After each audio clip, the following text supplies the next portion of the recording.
Hello and welcome to another edition of Son of Kaiju Review. I'm Protomet. Bunnies! Evil bunnies! I guess. By the way, I'm Tank. Or are you? Fine. I don't know why I'm implying that you're not, considering that this movie has nothing to do with the secret identities or anything. I'm Peter Cottontail. Should we start over? No, we're good. Today we will be taking a look at Night of the Lepus, which, if you didn't figure it out from us being silly about rabbits, is about giant rabbits. Not that you would know looking at the poster or the name. Just eyeballs. I mean, unless you knew that Lepus were rabbits. Hippity hoppity, hippity hoppity. The poster makes it seem like it's just like some big eyes. Eyes. But then but then the movie's like also just straight up reveals that Lepus are rabbits. Is like, okay. Yeah, so the movie starts off with some audio talking about... It looks like it's a news report talking about how rabbits are... It's like a plague, technically, if you think about it. A plague of rabbits have been assailing ranches in, I guess, the Midwest. I don't know. I'm not place sure. where ranches are. The desert. I don't know. I can't remember where this movie takes place.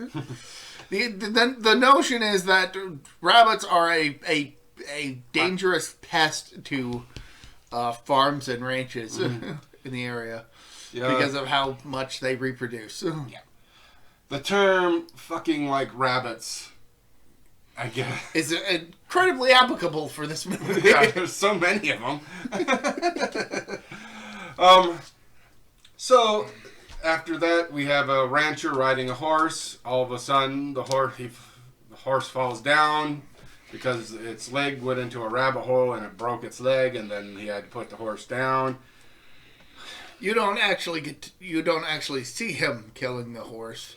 That happens technically off screen, but They more zoom in on him pointing the gun downward. You don't see the horse get shot. Which is good, because it's violence against animals. Yeah. There's a lot of violence against animals in this movie, if you think about it. I mean, I hope none of it actually happened. No. The whole... Peter would have a field day. Peter would have a field day even if they didn't hurt the animals, because PETAs are a bunch of assholes. Yeah. Self-righteous assholes.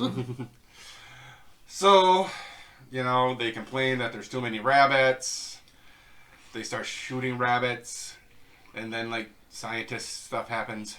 Yeah, some scientists in the area are trying to do research on the rabbits to try and genetically modify them so that they don't breathe as much. Try to stem the tide. So they don't fuck like rabbits.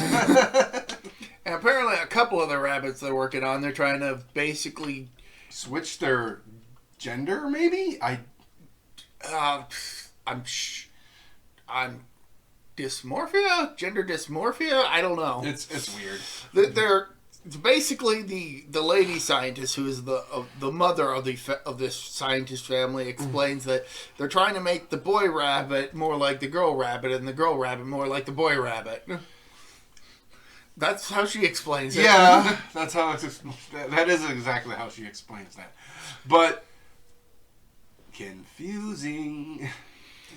While the two scientists are conversing about what they're experimenting on, the little girl who doesn't want one of the rabbits that's being experimented on killed decides to switch it with one of the control rabbits, and then takes the control rabbit home as a pet to avoid it being killed. So simple enough. We see they're out on this ranch now, and she's holding this rabbit, and this boy pretty much says, "You get rid of that rabbit." And then she just takes the rabbit from him and tosses it away, and it escapes. And is like, "Well, I'm sorry, your rabbit got away." It's like, "No, you're not. You." You said those rabbits killed my chickens. He's like, I don't know how a rabbit could kill a chicken, but okay. I mean, we don't see that, but they're a bothersome pest, I guess. So the fact that this experimented on rabbit got away and into the regular rabbit population. I suppose breeded with other rabbits that gave it that whatever they did with it. They got super giant, and we don't find out until the little girl and the ranch boy go off to find Captain Billy, some guy named Captain Billy. We never get to meet Captain Billy, by the way. No, because he gets killed off inside his own mind by the rabbits, and the little girl stumbles upon the rabbits feasting on his corpse. Yep. And she kind of goes, catatonic. Yeah. Like we get like a nightmare sequence of her screaming and just like imagery. If we didn't know that was a dream sequence, you'd think she was being attacked by the rabbits. But no, we soon learn that she's actually safe at home, but in the care of a doctor who's looking after her because the ranch boy found her in the mine. Didn't know what was in the mine. He caught a glimpse of it, but it wasn't enough to be like, I couldn't say for certain what it was.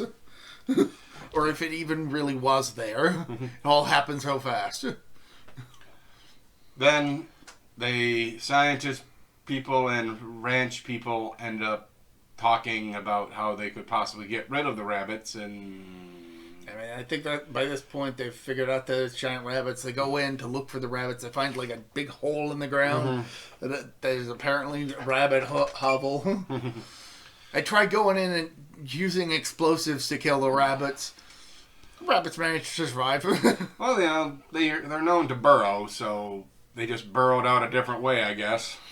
Yeah, and like that night they attack a general store and leave it in utter chaos. Yep. Killing the lady. I think one of the reasons why they even go to investigate is because at least one of the rabbits had attacked a truck driver and left him horribly mangled near his truck. By the way, they show the body and it looks like he's covered in red paint. He does. But he also does look a bit dismembered. Yeah. So it could be a pretty graphic scene. Graphic violence in this movie. Albeit with incredibly bright blood, so... Yeah. it's paint, but... Yeah. But to the young mind, it could potentially be traumatic. It's like, oh, geez. Oh, all right. All this from a movie about giant rabbits.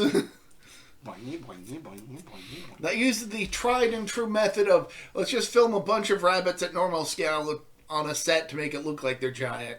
Yeah. I mean, here it's a bit more effective since they're not like super mutants or anything. They're not the killer shrews? No. They're not dogs dressed up like rats. They're actual bunny rabbits. And again, you can tell if it's clearly a sort of forced perspective type situation. Exactly.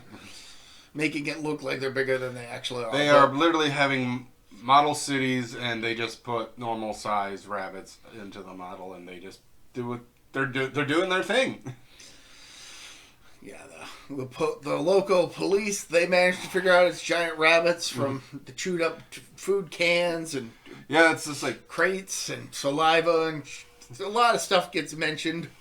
But basically, the police figure out it's giant rabbits. The scientist finds out it's giant rabbits. The rancher finds out it's giant rabbits. Just Leonard McCoy from Star Trek finds out it's rabbits. He's in this movie for some reason. Hey, he had to get some work sometime before he got to Star Trek. Oh, yeah. So they end up pretty much more shooting the rabbits, or they're Well, after the whole explosives plan kind of backfires. Well, I believe they keep some of them in the underground. Right, but the rancher who wanders into town and finds a bunch of rabbits inside the general store manages to call the police, which happens to have the lead scientist there, and so they coordinate things. And at this point, I stopped being confused about why one character seemed to be in two places at once. Turns out it was two characters that I was just confusing for each other. Yeah, because the scientist guy actually looks quite similar to the rancher. So I was like, wait, why is this guy off on his own when just the scene prior he was with the cop? They're doppelgangers. And DeForest Kelly is there.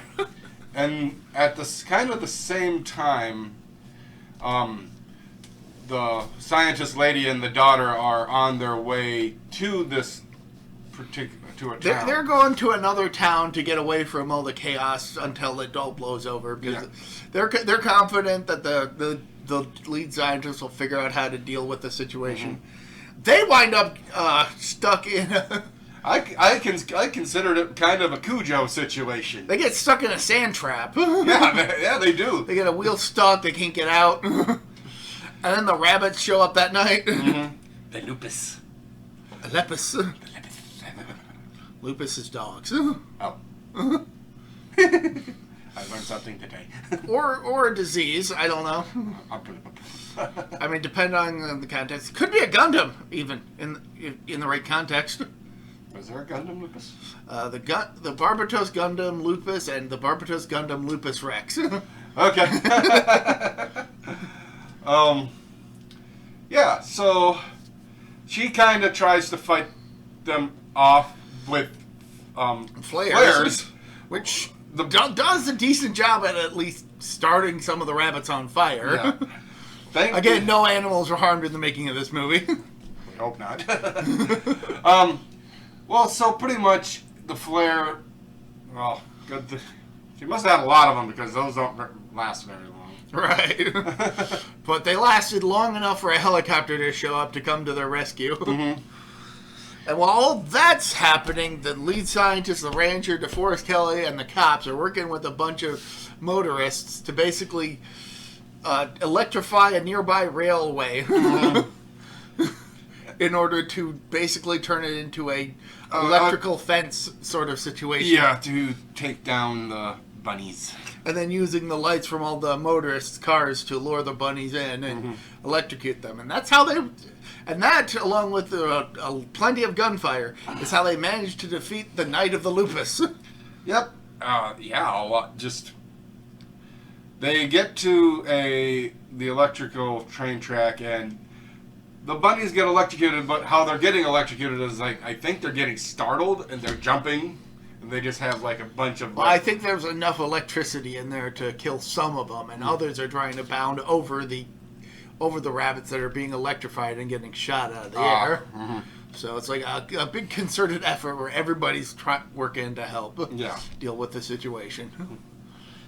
Yeah, so then we get a kind of an epilogue that takes place like maybe a few months later, possibly. And the scientists and the rancher have a conversation, and any rabbit holes. Oh, a couple, but nothing. Nothing like they were before this whole mess started. Yeah. So I'm going to invite you guys to the ranch. Yeah, I think we'll like that. I think we'll like that. And then the credits happen, and that's pretty much the movie. This movie is based on the novel "The Year of the Angry Rabbit." I hope I'm remembering the title right. I think that's what it was called. I can't remember who wrote it, but the movie does mention it in its opening and ending credits. So so it was an alright movie. Oh yeah, it's definitely on the cheaper side because of the whole just filming rabbits situation, but it was alright. It was fine. It was a perfectly serviceable giant rabbit movie. Yeah. A bit cheesy because of the easily the cheap effects, but the actors do a fantastic job. Exactly. I mean, maybe not the kids so much, but kid actors. Yeah. They're kind of a crapshoot. They're kind of a crapshoot. Like, all right. You have these random lines. Say them and shut up. I mean, they're not horribly performed, but they could have. Yeah, the kid from Gamera maybe can just... I mean, that character in general is just dumb. The kid notwithstanding. Yeah, just like... I like turtles. And he's not even a zombie in that one. Anyway. Yeah, this is a pretty decent movie. Yeah. If you want to see it, go ahead. Night of the Lupus, Night of the Lepus. Lepus. Yeah. If you like, the bunnies look cute. When they're not trying to gnaw on you. Yeah, it's a pretty decent film compared to some of the stuff we've watched lately. Yeah. Mega Shark and Krakosaurus. We know we skipped over the first Mega Shark movie. We mentioned that we put text in the previous podcast mentioning how we skipped over that by accident. It does explain why we don't remember the first movie. Oh. We only watched it the one time. Yep.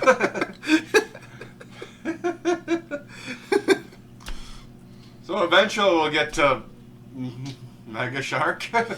But that's a whole July thing. Yep. A Shark Week thing. But as far as Night of the Lepus, yeah, it's a fine enough movie.